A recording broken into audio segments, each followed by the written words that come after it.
Hola, buenos días a todos y a todas.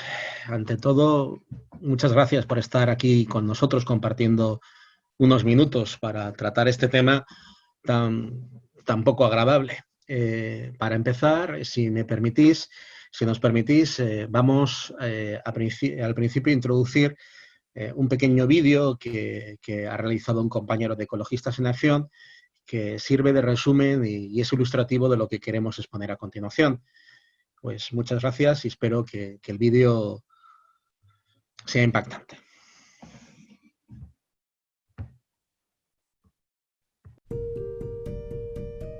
¿Sabías que España es el mayor consumidor de pesticidas de toda Europa?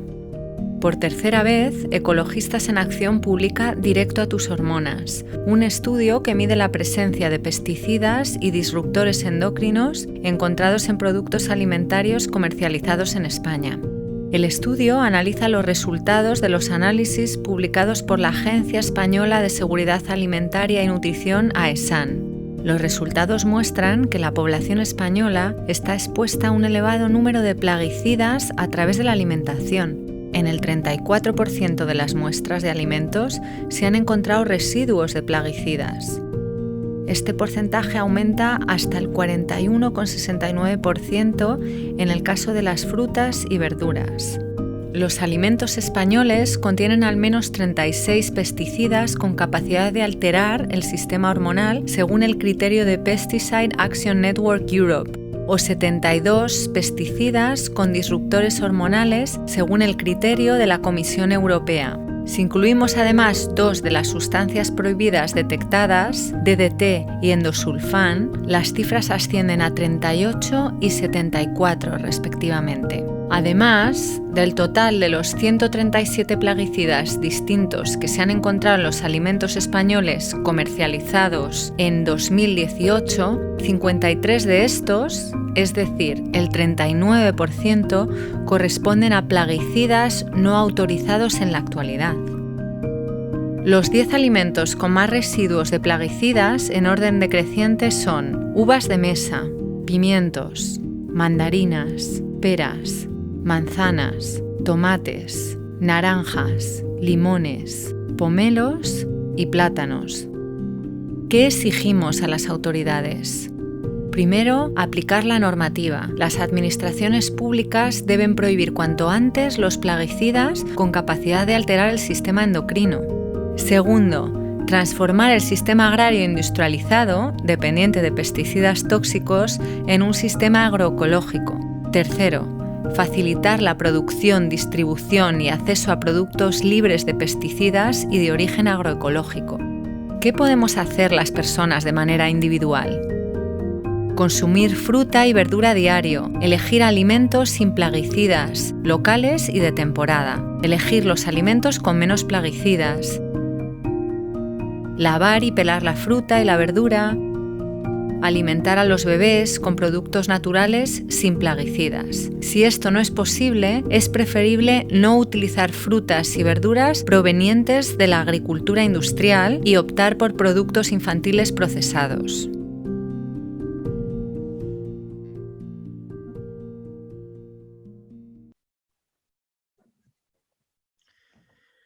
Bueno, creo que el vídeo es claro y el panorama que describe no es un panorama agradable. Bueno, ante todo y antes de empezar, permitidme que me presente. Yo soy Coldo Hernández y en estos momentos soy el portavoz del Grupo de Trabajo de Contaminantes Químicos Ecologistas en Acción. Nuestro trabajo se centra en intentar comunicar los peligros que conlleva la exposición diaria a sustancias químicas y en especial desde hace unos años estamos focalizados en el tema de los disruptores endocrinos. Muchos de los plaguicidas que se utilizan en la agricultura industrial de forma habitual son disruptores endocrinos, bien porque están considerados como tales por la ciencia, bien porque su forma de trabajar, de funcionar, de acabar con la vida, porque un producto fitosanitario, como son denominados por la legislación europea, no deja de ser una sustancia diseñada para matar la vida, su modo de funcionamiento es a través de modificar, de alterar, de destruir el normal funcionamiento del sistema hormonal de un ser vivo. Bueno, realmente primero me parece adecuado intentar definir qué es un disruptor endocrino y dónde se encuentra dónde se encuentra el verdadero problema de este tipo de sustancias. Un disruptor endocrino, de manera muy fácil, es una sustancia química. En este caso estaremos hablando de sustancias químicas fabricadas por el ser humano, que altera el normal funcionamiento del sistema hormonal de un ser vivo, no solamente de los seres humanos, sino de cualquier otro tipo de animales. ¿Por qué este tipo de productos son tan peligrosos o son tan especiales? Primero, porque están en una amplísima gama de productos de uso cotidiano. Por ejemplo, desde una manzana, como hemos visto en el vídeo, que nos podemos comer por medio de un residuo de plaguicida, pasando por un cosmético, hasta en los cables eléctricos que tenemos en nuestros hogares. Son una serie reducida de sustancias químicas, unas 500, 1000, depende de las fuentes, pero que se hallan en muchos productos de consumo. Algunas de estas sustancias son unos productos de grandísimo éxito comercial. Este tipo de productos tiene una serie de características, de sustancias, tiene una serie de características muy especiales. Primero, funcionan o mimetizan el normal funcionamiento de una hormona, con lo cual quiere decir que trabajan a unas concentraciones ínfimas, muy pequeñas. En muchos casos, en la mayoría de los casos, o por no decir todo, en todos los casos, muy por debajo de lo que la toxicología regulatoria occidental, de lo que la norma jurídica considera un tóxico. Entonces, no están suficientemente evaluados y no están suficientemente regulados. Estamos expuestos a este tipo de sustancias. Sus consecuencias, como alteran el sistema hormonal, que es aquel que regula el crecimiento, el desarrollo de los distintos tipos de órganos del cuerpo, puede tener consecuencias a muy largo plazo, muy separadas del momento de la exposición. Por ejemplo, pueden producir en algún caso cánceres que ya se han demostrado en algunos casos 30, 40 años después de la exposición. La exposición ha podido ser en el vientre materno y las consecuencias adversas pueden estar situadas 40 años después.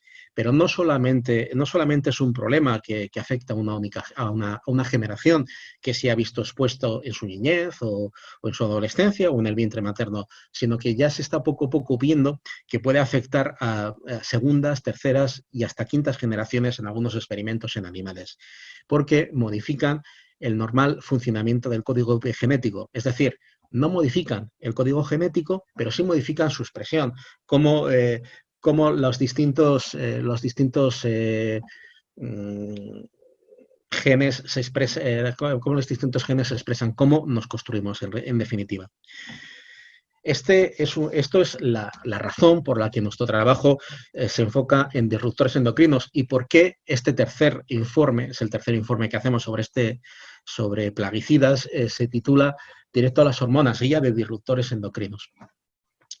Porque si bien nuestros datos y nuestro análisis de datos afecta o intentamos mirar de una forma amplia todo tipo de pesticidas, también nos centramos específicamente en este grupo de sustancias que es nuestro foco de trabajo.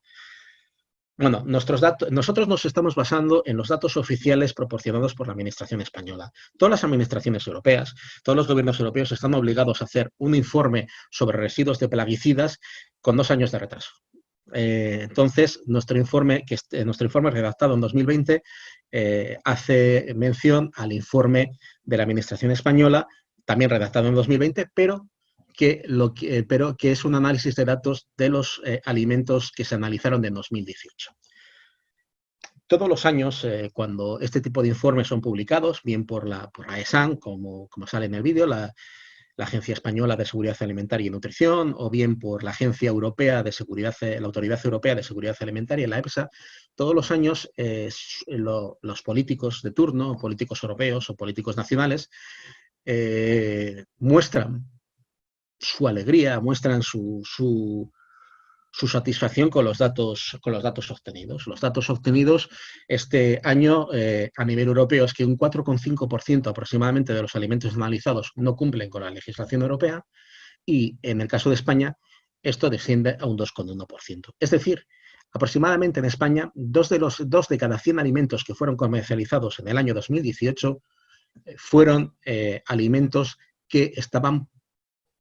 que no cumplían el estándar legal. Ese estándar legal que dice el valor límite a partir del cual una determinada sustancia empieza a ser un tóxico, se considera tóxica, peligrosa para la salud humana. No sé, yo no veo ese grado de satisfacción a pensar que el azar nos lleva a elegir todos los días una serie de alimentos de una forma ciega en el que el 2% de esos alimentos que podamos escoger puedan no cumplir el estándar legal. El estándar legal que en muchos casos, y sobre todo en el caso de los plaguicidas con disruptores endocrinos, creemos que es insuficiente, creemos que no cubre la salud humana, que no cubre la seguridad de la salud humana. Esto también es importante porque el derecho humano a la alimentación tiene dos dimensiones, así lo reconoce un informe de la organización, un informe de las Naciones Unidas. Tiene dos dimensiones, una dimensión de cantidad y una dimensión de calidad. Afortunadamente en España y en Europa esa dimensión de cantidad no suele ser vulnerada. Si bien en estos momentos actuales posiblemente tengamos que cambiar de paradigma y tengamos que pensar que cada vez más españoles y españolas van a estar privados de ese derecho a una alimentación de cantidad. Pero sobre todo hay una segunda dimensión de calidad. Esa dimensión de calidad está basada en el número de tóxicos que pueden tener los alimentos. Y desde esa perspectiva, la Organización Mundial de la Salud considera que la presencia de residuos de plaguicidas en los alimentos constituye una vulneración, un ataque al derecho humano a la salud humana. Entonces, este paradigma de contento de la Administración española y la Administración europea diciendo que un 2% es bueno, es adecuado, es satisfactorio, probablemente desde un punto de vista crítico ni es bueno, ni satisfactorio, ni es deseable. Nosotros y nosotras queremos algo más. Queremos una alimentación totalmente libre de tóxicos, totalmente libre de pesticidas, una alimentación que esté libre de todo tipo de sospecha. Bueno, nosotros analizamos fuera de estos parámetros de incumplimiento, que son los que básicamente analizan las autoridades españolas y europeas, nosotros vamos un poquito más allá e intentamos ver los pesticidas que se encuentran en los alimentos. ¿Por qué? Porque aunque estos residuos de plaguicidas, en la mayor parte, en el 98% del caso de España, cumplen el estándar legal, lo que nunca dicen las autoridades es que cuando se evalúa una sustancia química, y también cuando se evalúa un plaguicida, se evalúa de una forma ficticia. Se evalúa uno a uno, se evalúa el riesgo, el peligro de un determinado pesticida, por ejemplo, del glifosato. Pero digo que se evalúa de forma ficticia porque no se evalúa la realidad. La realidad es que nosotros estamos expuestos a un cóctel de sustancias químicas. Y en el caso de los alimentos, a un cóctel de pesticidas. Hay que mirar que cuando nosotros, por ejemplo, comemos una ensalada, comemos varios tipos diferentes de alimentos, en que aunque solamente cada uno de ellos tenga un diferente tipo de pesticidas, nosotros en ese momento podemos estar tomando 10, 11, 6, un número indeterminado de pesticidas, pero mayor que la unidad. Ese número de pesticidas no está evaluado, no se sabe cuáles son los resultados de la combinación de este tipo de pesticidas, que en algunos casos puede ser menor y en otros casos puede multiplicar el efecto adverso. Bueno, pues en todos los alimentos que se analizaron, nosotros hemos visto que se han detectado 137 diferentes tipos de pesticidas, un número bastante grande. Y aún así, el panorama descrito es un panorama muy parcial, por dos cosas. Porque España es quizá de los países, es de los países más importantes de la Unión, dentro de los países más importantes de la Unión Europea, es el país que menos analiza. De hecho, siempre estamos situados por los últimos 3 puestos o hasta en el último puesto de la lista de número de muestras por cada 100.000 habitantes. Así, si la media en el 2018 en toda la Unión Europea fue aproximadamente 18 alimentos analizados por cada 100.000 habitantes, en el caso de España fueron únicamente 5,6. Por eso la muestra es parcial. Nosotros analizamos menos que el resto de nuestros compañeros europeos. También es parcial porque, por ejemplo, solamente el 60% de los pesticidas que se utilizaron en 2018, en masa, en cantidad, en kilos, no aparecen en este informe. Hay una serie de pesticidas, un número de pesticidas que se utilizan de forma masiva en el campo español que luego no se analizan en este tipo de informes. De hecho, por ejemplo, el glifosato, que es el herbicida mundial más utilizado y es un verdadero éxito comercial, y también un verdadero problema tóxico, únicamente ha aparecido en estos informes en los 2 últimos años. Anteriormente a los informes correspondientes al año 2017 y 2018, el glifosato estaba utilizándose, pero no se evaluaba. De esta forma es una mirada parcial. Es una mirada parcial. Y aún así aparecen 137 plaguicidas diferentes, de los cuales, y es muy curioso, 53 son sustancias prohibidas. Son sustancias que en la actualidad están prohibidas por su elevada peligrosidad al medio ambiente y a la salud humana. Algunas de estas sustancias están prohibidas desde hace muchos años. Y aún así siguen apareciendo los alimentos que todos y todas comemos o podemos comer diariamente. Como puede ser el caso del famosísimo insecticida DDT.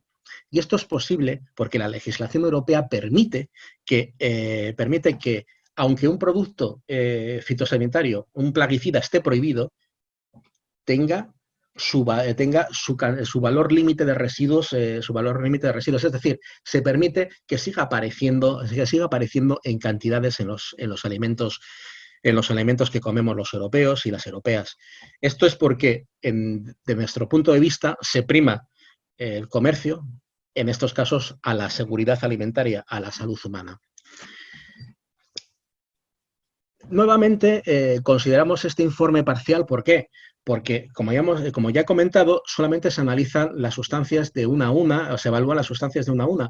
Pero, por ejemplo, cada vez está aumentando más el número de muestras de alimentos individuales que aparecen más número de pesticidas en la misma muestra. Por ejemplo, en el año 2008 hay 2 récords. Creo recordar que es una pera de origen español con 11 tipos diferentes de pesticidas en la misma pera, y una uva de mesa con 11 tipos diferentes de pesticidas, en este caso de origen marroquí. También una de los datos más llamativos que observamos es que hay una diferencia en el número de pesticidas entre aquellos que se detectan de origen europeo y los que se detectan de origen fuera de Europa.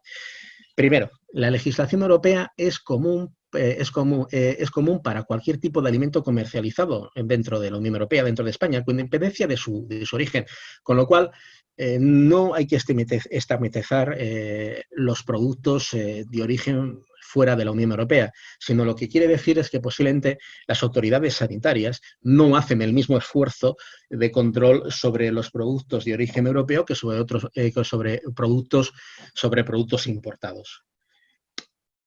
También se genera una especie de pequeña o de gran ironía, porque que un producto fitosanitario, que un plaguicida esté prohibido en Europa para su uso y comercialización, no quiere decir que esté prohibida su fabricación. De hecho, hay muchos productos que están prohibidos en la Unión Europea que se fabrican en la Unión Europea y se exportan a otros países, y luego nos vuelve, en una especie de viaje macabro de ida y vuelta y muy largo, nos vuelven a nuestra mesa en forma de residuos de plaguicidas de alimentos. Este es un poco el panorama general, un panorama general en el que se detectan 137 pesticidas diferentes en los alimentos analizados en España, 53 sustancias no autorizadas y de 38 a 74, dependiendo de las fuentes, plaguicidas disruptores endocrinos, aquellos que un sector cada vez más importante de la ciencia considera que no hay un valor límite umbral y que el reglamento más importante de pesticidas dentro de la Unión Europea, el reglamento 1107 del año 2009, de autorización de plaguicidas para uso en vegetales, para uso en alimentos, indica que los plaguicidas que sean disruptores endocrinos no pueden comercializarse. A fecha de hoy, en 2020, y siendo este reglamento del año 2009, no hay ningún pesticida que haya sido eliminado del mercado por ser un disruptor endocrino. Hace falta implementar medidas de reducción de este tipo de pesticidas en general y medidas de prohibición de este tipo de pesticidas en particular. Aquí demandamos a la Administración española que sea líder y tome medidas para que no seamos líderes en consumo de productos plaguicidas y seamos líderes en una alimentación sana, ecológica, libre de pesticidas y que sea fuente de salud y no fuente de preocupación. Con esto y a la espera y con la esperanza de no haber sido especialmente intenso, estamos abiertos a cualquier tipo de pregunta que nos queráis realizar. Otra cosa es que pueda contestarla, pero bueno, en este caso me llevaré a ver esa casa. Muchas gracias. Buenas, Margalida. No hemos regionalizado datos. Los datos que proporciona la AESAN son datos de toda España y sería muy complicado sacar datos regionalizados. De todas formas, sí tomamos nota para que en otro informe, que igual pueda ser el año que viene, podamos igual sacar datos por comunidades autónomas. Nos generaría bastante más esfuerzo, pero si es una cosa que sea de interés, podemos intentarlo. Carmen, de Promecal, nos dice que se ha probado que puede provocar cáncer, qué tipo de tumores se relacionan con el uso de fitosanitarios. Primero, hay una serie de productos fitosanitarios que ya la propia norma jurídica europea los clasifica como cancerígenos con distinto tipo de categorías. De hecho, cualquier producto que sea cancerígeno, mutágeno, tóxico para la reproducción, 1A, 1B, es decir, que haya pruebas en humanos de distinto tipo o con distinto grado de peso de fuerza, deberían estar prohibidos, eliminados del circuito de consumo. Pero no así aquellos de los que se sospecha que son cancerígenos, de los que sospecha que son cancerígenos.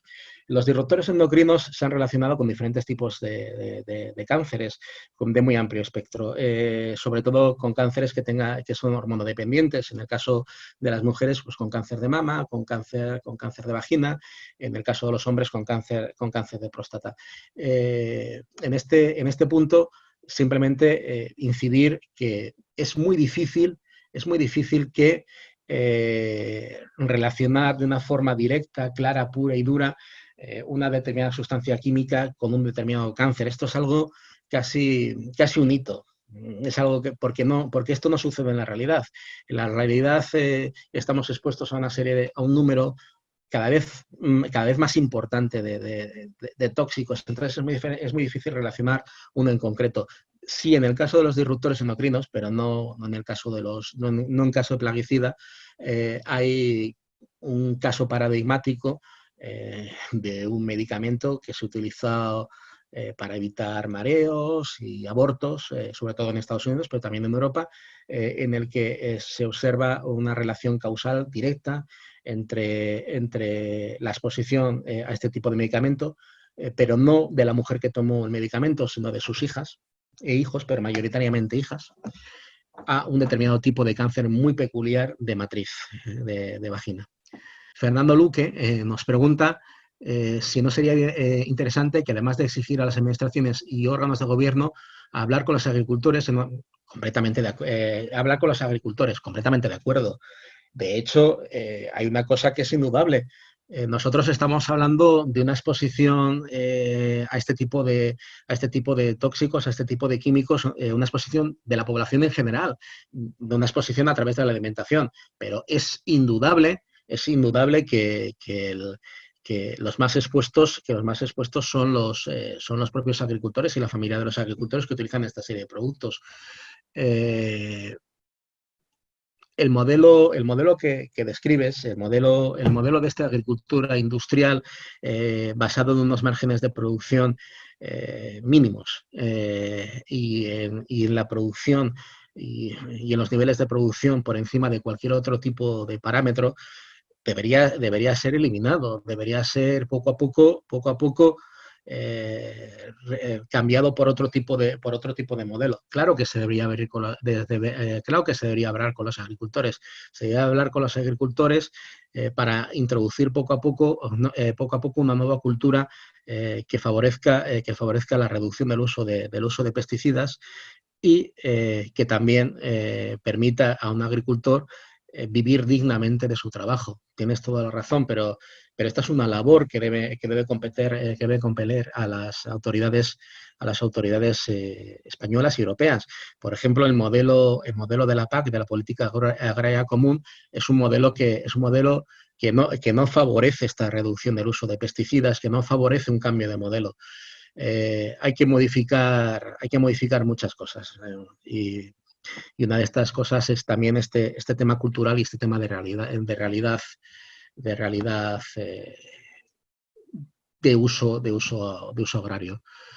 Bueno, Esther, Esther amiga, es una amiga Esther de la Fundación Alborada, una fundación que también trabaja el tema de los químicos. Nos pregunta por qué no se prohíben los pesticidas disruptores endocrinos cuando en la legislación europea se dice que se han de prohibir. Pues es una buena pregunta que nosotros no estamos en disposición de contestar, que tendría que contestar las autoridades europeas.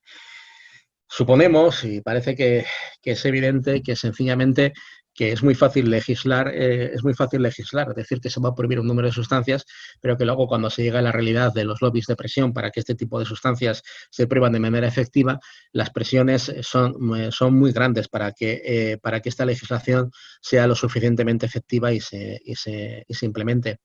Pero en estos casos, la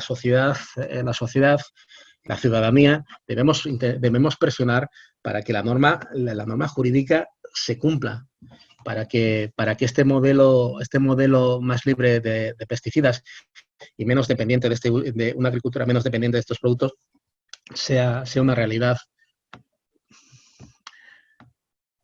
Paloma San Segundo de F Verde, a ver si soy capaz de bajar. Pues no soy capaz.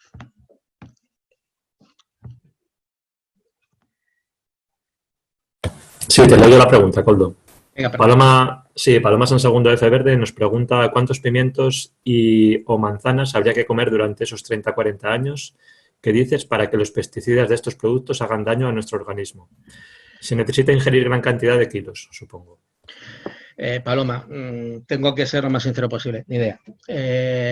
Te vuelvo a la pregunta atrás. ¿Cuántos cigarros ha de fumar una persona para que en un tiempo determinado pueda desarrollar un cáncer? En ningún momento dado nosotros podemos decir que por ingerir este tipo de productos vayas a tener una afección a la salud, sino sencillamente el cáncer, como otro tipo de enfermedades, son enfermedades multicausales. Simplemente, en cierto sentido, cuando estamos con este modelo alimentario, lo que estamos comprando son más boletos en una lotería en una lotería de enfermedad, en una lotería que nadie ha buscado. Que juegues una apuesta a la primitiva o que juegues 10 posiblemente no tengan ninguna influencia en que saques tres resultados positivos o 5 o ninguno. No hay una relación. Pero bueno, te quiero decir que también tenemos que cuestionarnos el por qué nosotros tenemos que ingerir este tipo de productos. No te puedo contestar de forma taxativa, lo lamento.